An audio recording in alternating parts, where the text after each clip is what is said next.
learners. Welcome to another class of Certificate Program in Social Work. Today we are going to discuss about how to identify the needs of a community. In my last class, if you remember, we discussed about what is a community and we tried to understand the characteristics or features of community.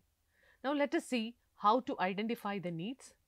In today's session, we would be talking about what do you mean by needs? And introduction to community organization as a method of social work, and what are the ways to identify the needs of a community.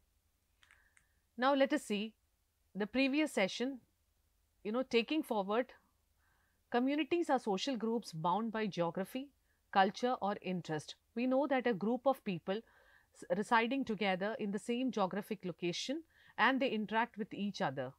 And when we talk about all these commonalities of a community, there might be certain challenges which they are facing also, like health, education, sanitation. These are different challenges which they may face.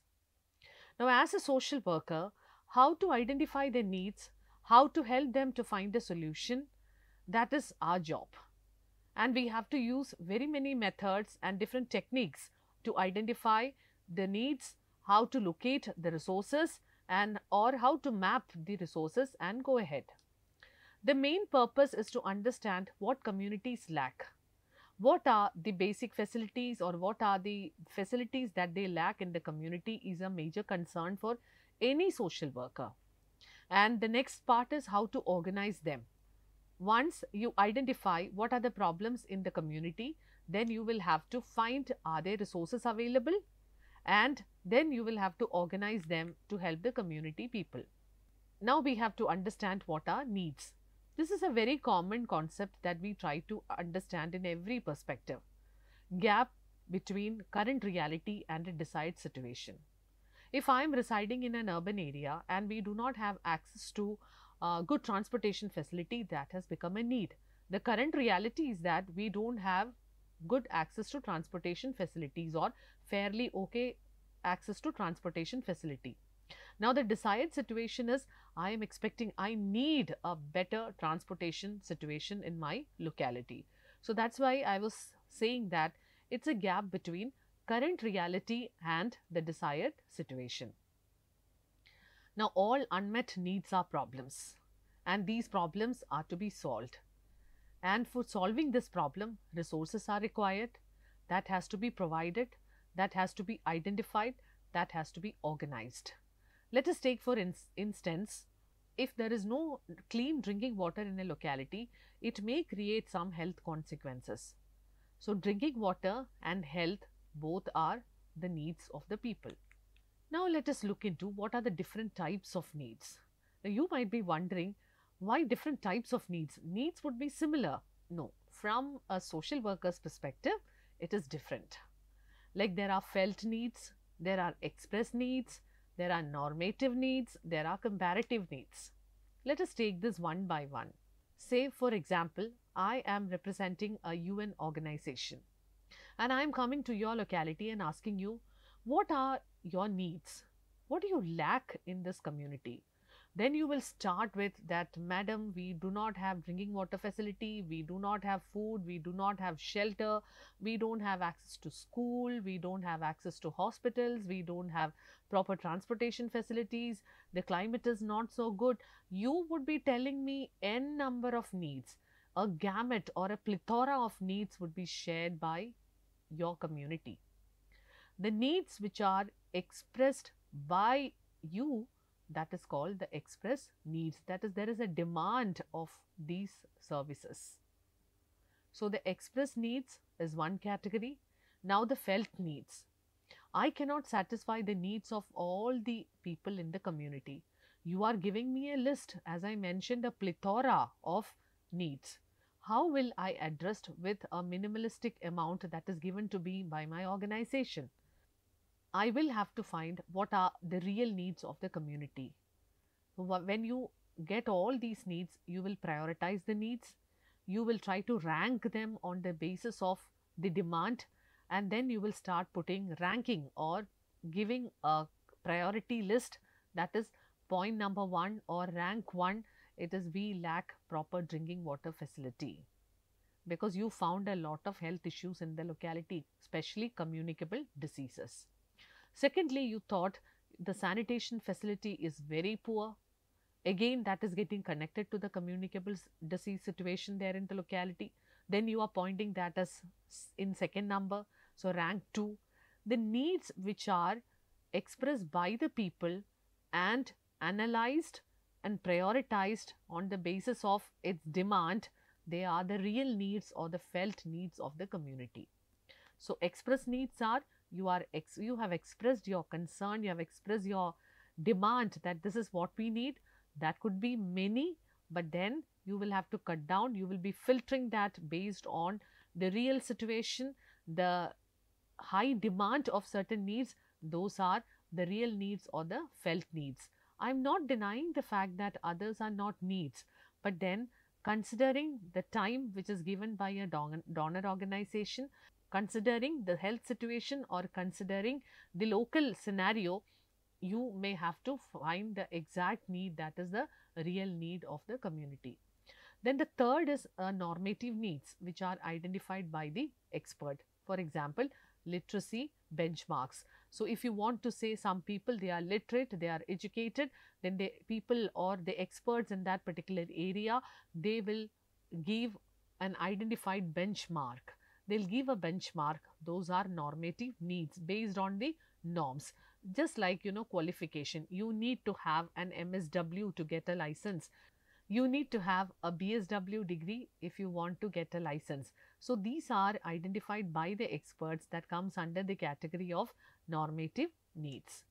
Now the next one is comparative needs. You are trying to identify the gaps revealed by comparing with other communities. Say for example, community A, community B and community C. What are the resources that are available in the A community? What are available in B and what are in C? When you compare, A may not have a hospital, B may lack sanitation facility, C may lack drinking water facility. So the gaps are revealed by comparing with other communities. You start thinking, okay, community A does not have all these.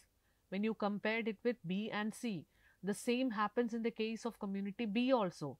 You start realizing that they do not have certain things which the community B has got. So based on the comparison that you have made with other locality or the neighborhood community, you will find the gaps and they are called the comparative needs. So just to recapitulate, when you speak about the types of needs, there are felt needs, those are the real needs of the community. Second is the express needs, the needs which are shared by the community members based on the demand.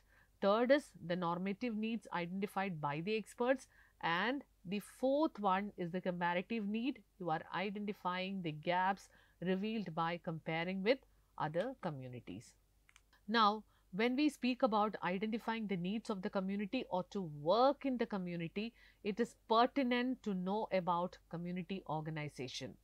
And let me tell you, in my first session, I spoke about what are the different methods of social work.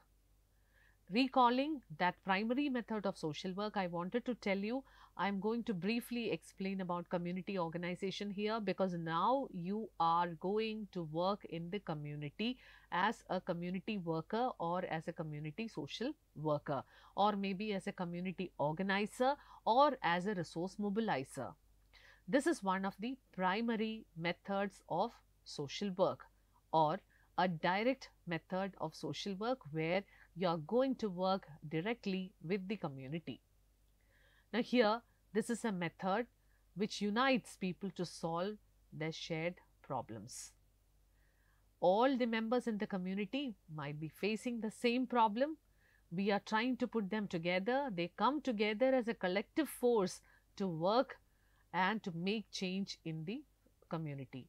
And you are acting as a mobilizer, you act as a catalyst, you act as a guide, you act as a mentor also. The goals of community organization is, the first one is empowerment.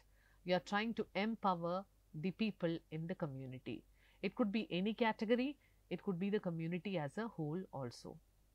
Now, second goal is leadership development. You are trying to promote leadership in the community. The third purpose is, or the goal is, mobilization of resources. There are very many resources which are available in the community, and you may have to also get from external resources as well.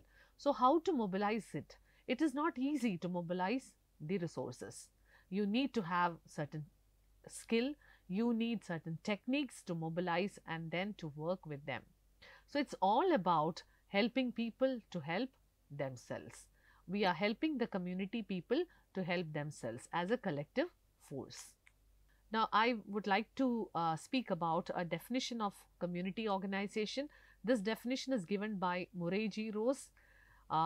Is a classic writer in community organization. Community organization is a process by which a community identifies its needs or objectives, orders or rank these needs, develop the confidence and will to work at these needs, find the resources, both external and internal, to deal with them, takes action in respect to them, and in doing so, they extend and develop a very cooperative and collaborative attitudes and practices in the community. I know this is a very lengthy definition. This seems to be complex, but believe me, this definition has all the very important points which are part and parcel of community organization as a method. Let us analyze this definition. The very first point is identify the needs or objectives. The community has to first recognize what problems or goals exist.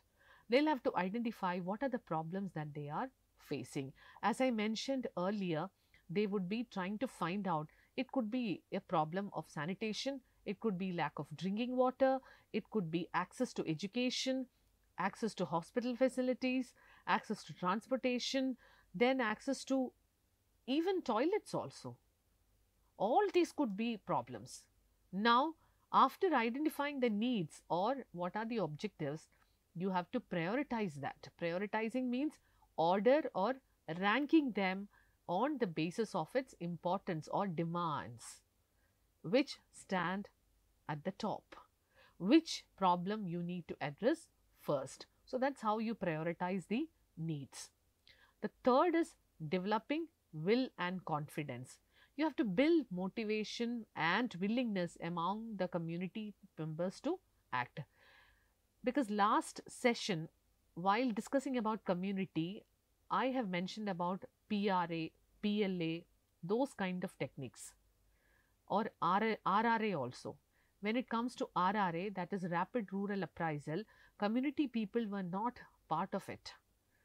People from the Dornan organization or maybe from any community organization or NGO or non-profit organization, they come, they visit the village, they visit the community, and then they will find out what are the needs. Based on their remarks, they will be working in the area with the fund provided by a donor organization. Do you think that's the right way? Because I am an outsider, I am a stranger representing a different organization. When I come there, I will not have a full-fledged idea about your locality. You are the best people to talk to me about what are your problems, what are your needs, what are the resources that are available. So, participation is very important in community organization. As the third point states that we have to develop confidence and will among the people to work together. Yes, you can do. We are there with you. You tell us what you want, what are the resources that are available. Yeah, let me state an example. There was drinking water difficulty in one of the villages, and there was dearth of drinking water facility. They did not have a hand pump. They had to go miles and miles or kilometers and kilometers to fetch water, drinking water. Can you imagine? It is a very tough task. So, one NGO, a non-profit organization, came forward and they felt that we should construct a well in that area, or a hand pump or a bore well in that particular area. They went to the village, they spoke to the leader of the village, They spoke to few youth also because they were ready to help them out. They came forward. They went and they had an interaction. They found a place where they can construct the borewell. They constructed the borewell with the support of the leaders, and there was no problem. Construction got over, they got water, everybody became very happy, and it was the inauguration day which they had scheduled. And what they did, they went to every house and invited them to come for the inaugural function of the borewell. When they visited many of the houses where adult and youth were there, they gave the consent. But wherever they went, they found elderly people also in some of the families. They told that we are not going to come for the inaugural function because once upon a time, this place or the place where you had constructed the borewell, that was a graveyard. Now, how can you drink water from graveyard? That was a big question. Now, the elderly told that we are not going to come for the inaugural function, or we are not going to even use the water from that particular well. Now, I hope you understood the need of participation not only of the youth or maybe of the adult, but right from children till the older population, you need to have a participation because you never know, you are a stranger. So, developing confidence and will among the community members to work for their betterment, that is a very important task as per the definition of Mukherjee Rose.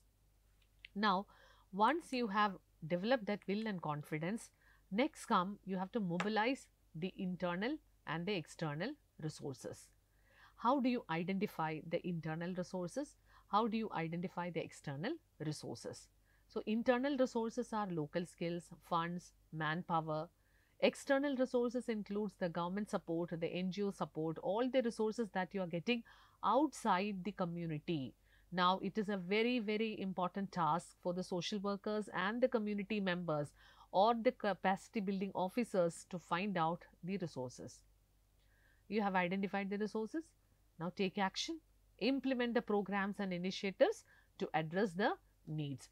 So, at every step, as per this definition, participation of the community people is inevitable and promote cooperation and collaboration, collective attitude, teamwork, shared responsibility, we feeling, cohesion, all these can make a massive change in the community, and that is the intention of community organization. So, just to recall the definition, identifying the needs or objectives, prioritizing these needs, developing the will and confidence among the community people, then you are identifying both the resources, internal and external resources. Then you have to implement the programs and initiatives to address all the problems that you have identified and ranked. Then promoting a very cooperative and collaborative effort for the betterment of the community. Now, don't you feel that this is better than the previous method which I told you, that is rapid rural appraisal, or simply outsiders are planning an community development program for the community people? Here you will find the participation.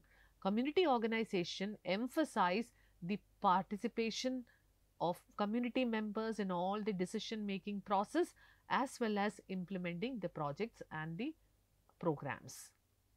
With this, I just want to conclude by saying, in this session we dealt with what are needs, okay, how to identify the needs, what are the different types of needs, plus what is community organization, which is one of the primary methods of social work, and we try to analyze the definition. In the next class, we will discuss about the characteristics and principles of community organization, and kindly watch this video and try to understand the concept. Please reach out if you have any queries pertaining to this concept what we dealt in today's class, and also go through the LMS material which is uploaded on the dashboard. I hope you all are enjoying this learning process, because I am getting many good comments from your side in my email, and I am really happy to connect with each one of you. Have a wonderful learning experience, and thank you so much.